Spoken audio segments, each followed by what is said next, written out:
നമ്മുടെ സമൂഹ മാധ്യമങ്ങളടക്കം ഈ കേസുമായി പരിശോധിച്ചു കഴിഞ്ഞാൽ അവിടെ പല കമൻറ്റുകളും കാണാൻ കഴിഞ്ഞു. കാരണം ഇവിടെ കണ്ണീർ പൊഴിക്കുന്ന കുടുംബം, ഡോക്ടർ റാമിൻ്റെ ഭാര്യയും കുടുംബവും എന്തുകൊണ്ടാണ് ആ നിതിൻ രാജിൻ്റെ കുടുംബത്തിൻ്റെ അച്ഛൻ്റെ അമ്മയുടെയും സഹോദരിയുടെയും കണ്ണീർ കാണാതെ പോയത്? കാരണം ഒരു ചെറുപ്പക്കാരനെ കൊലയ്ക്ക് കൊടുത്തതാണ്. അത് വളരെ വ്യക്തമായി തന്നെ പുറത്തു വന്ന തെളിവുകളാണ്. ഡോക്ടർ റാം ഉൾപ്പെടുന്ന അധ്യാപകർ എത്രത്തോളം ആ വിദ്യാർത്ഥിയെ മാനസികമായി ചൂഷണം ചെയ്തുവെന്ന്, അതിൻ്റെ മനോവിഷമത്തിനാണ് അവൻ ആത്മഹത്യ ചെയ്തെന്ന കാര്യം ഉൾപ്പെടെ വ്യക്തമാണ്. അതിനിടെ അവർ മറ്റു പല ആരോപണങ്ങളും ഉന്നയിക്കുന്നുമുണ്ട്.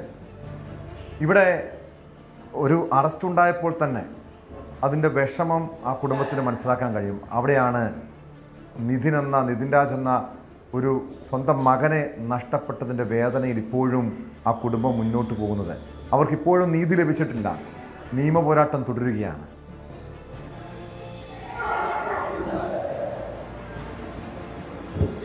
ടോം, ഇതിൽ ഏറ്റവും വലിയ ഉദാഹരണം അത് തന്നെയാണ്. അതായത് ഇതിൽ പ്രധാനമായും മുൻകൂർ ജാമ്യ ഹർജിയുമായി റാം ആദ്യം പോകുന്നത് തലശ്ശേരി അഡീഷണൽ സെഷൻസ് കോടതിയിലാണ്. പക്ഷേ അവിടെ ജാമ്യം തള്ളുന്ന സാഹചര്യമുണ്ടായി. പിന്നീട് ഹൈക്കോടതിയെ സമീപിക്കുന്നു. പക്ഷേ ഹൈക്കോടതിയും സമാന രീതിയിൽ തന്നെ മുൻകൂർ ജാമ്യാപേക്ഷ തള്ളുന്നു.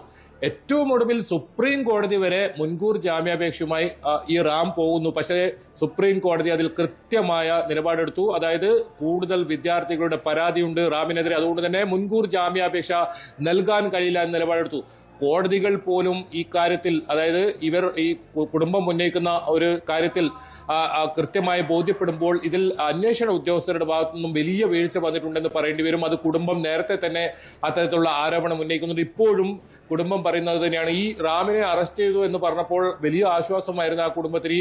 അതോടൊപ്പം ഈ കേസിൽ ആ പ്രിൻസിപ്പലിന്റെ മുറിയിൽ ഉള്ള CCTV ദൃശ്യങ്ങൾ നമ്മൾ കണ്ടതാണ്. എത്രത്തോളം മാനസിക സമ്മർദ്ദത്തിന് അടിമ ആയിരുന്നു ഈ ഒരു സമയത്ത് നിതിൻ രാജ് എന്നത്. ആ സമയത്ത് അതിനുശേഷം 10 മിനിറ്റിന് ശേഷമാണ് നിതിൻ രാജ് കെട്ടിടത്തിന്റെ മുകളിലേക്ക് പോകുന്നതും താഴേക്ക് ചാടി ജീവൻ ഒടുക്കുന്നതും. ആ സമയത്തെല്ലാം റാം എന്ന് പറയുന്ന ഈ അധ്യാപകൻ ഈ മുറിയുടെ പുറത്ത്, പ്രിൻസിപ്പലിന്റെ മുറിയുടെ പുറത്തുണ്ടെന്നാണ് ഈ അന്വേഷണ സംഘം കണ്ടെത്തിയത്. അതിന്റെ CCTV ദൃശ്യങ്ങൾ ഉൾപ്പെടെ പോലീസിന് ലഭിച്ചിരുന്നു. അപ്പോൾ താൻ ആ സ്ഥലത്തെ ഉണ്ടായിരുന്നില്ല എന്നായിരുന്നു ഈ അധ്യാപകൻ കോടതിയിൽ ഉൾപ്പെടെ പറഞ്ഞിരുന്നത്. പക്ഷെ അതിന്റെ CCTV ദൃശ്യങ്ങൾ കൃത്യമായി ഹാജരാക്കാൻ അന്ന് പോലീസിന് കഴിഞ്ഞിരുന്നു. എന്തായാലും ഈ സംഭവത്തിൽ കൂടുതൽ അറസ്റ്റുകൾ ഉണ്ടായിട്ടില്ല. അതായത് ലോൺ ആപ്പുമായി ബന്ധപ്പെട്ട 4 പേരെ നോയിഡയിൽ നിന്നും അറസ്റ്റ് ചെയ്തതല്ലാതെ റാം എന്ന് പറയുന്ന അധ്യാപകന് ഒരു ദിവസം പോലും ജയിലിലിടാൻ നമ്മുടെ പോലീസ് സംവിധാനത്തിന്, ക്രൈംബ്രാഞ്ച് സംവിധാനത്തിനോ കഴിഞ്ഞിട്ടില്ല എന്ന് തന്നെ ഏറ്റവും വലിയ നാണക്കേടാണിത്. കാരണം നിരന്തരം നമ്മുടെ നിയമ സംവിധാനങ്ങൾ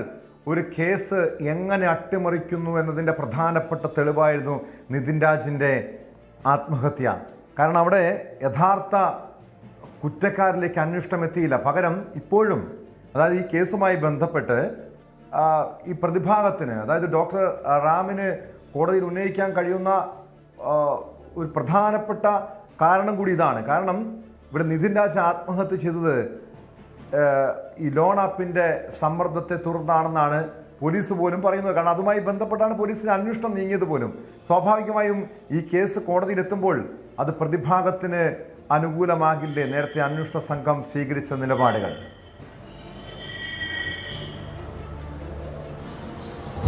ടോം, ഇതേ കാര്യം തന്നെയാണ് മുൻകൂർ ജാമ്യ ഹർജി നൽകിയപ്പോൾ റാം എന്ന് പറയുന്ന ഈ അധ്യാപകൻ സുപ്രീം കോടതിയിൽ ഉൾപ്പെടെ ബോധ്യപ്പെടുത്തിയത്. അതായത് ഈ നിതിൻ രാജ് മരണവുമായി ബന്ധപ്പെട്ട് തനിക്ക് യാതൊരു ബന്ധവുമില്ല, ലോൺ ആപ്പുമായി ബന്ധപ്പെട്ട പ്രശ്നമാണ് നിതിൻ രാജ് ഇത്തരത്തിൽ ജീവനൊടുക്കാൻ കാരണമെന്ന് കോടതിയെ പോലും ബോധ്യപ്പെടുത്താൻ ശ്രമിച്ചു. പക്ഷേ സുപ്രീം കോടതി ഉൾപ്പെടെ അക്കാര്യത്തിൽ കൃത്യമായ നിലപാടെടുത്തു.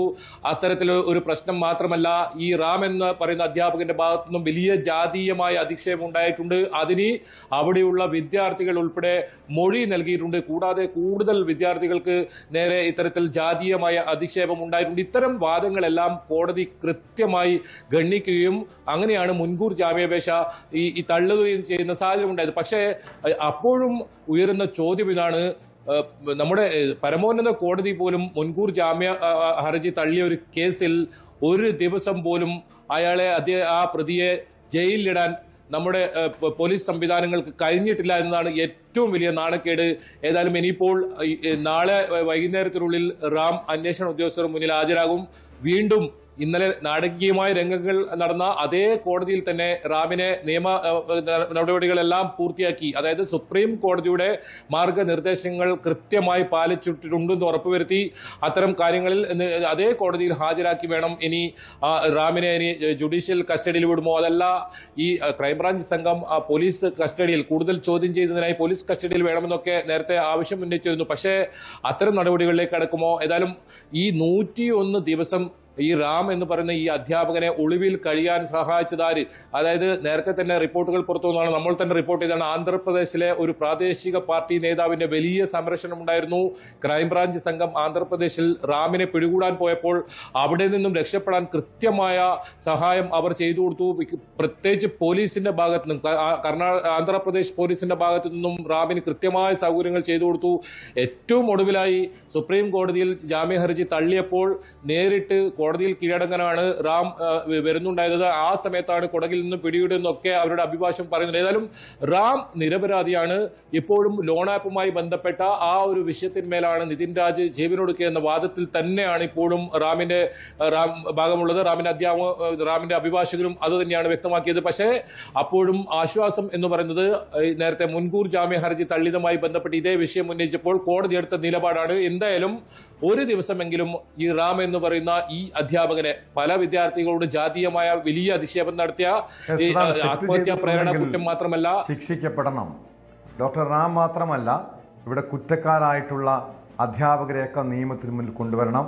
അതുകൊണ്ട് തന്നെയാണ് ഈ അന്വേഷണ സംഘത്തിന് മേൽ നിതിൻ രാജിന്റെ കുടുംബം അവിശ്വാസം പ്രകടിപ്പിക്കുക. തങ്ങൾക്ക് നീതി കിട്ടില്ല. കാരണം വലിയ നിരാശയോട് കൂടിയായിരുന്നു കഴിഞ്ഞ ദിവസങ്ങളിലൊക്കെ അവരുടെ പ്രതികരണം.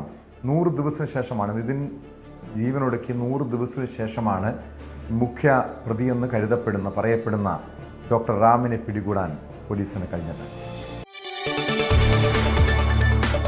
കൂടുതൽ വാർത്തകൾക്ക് news 18 Keralam YouTube channel subscribe ചെയ്യുക.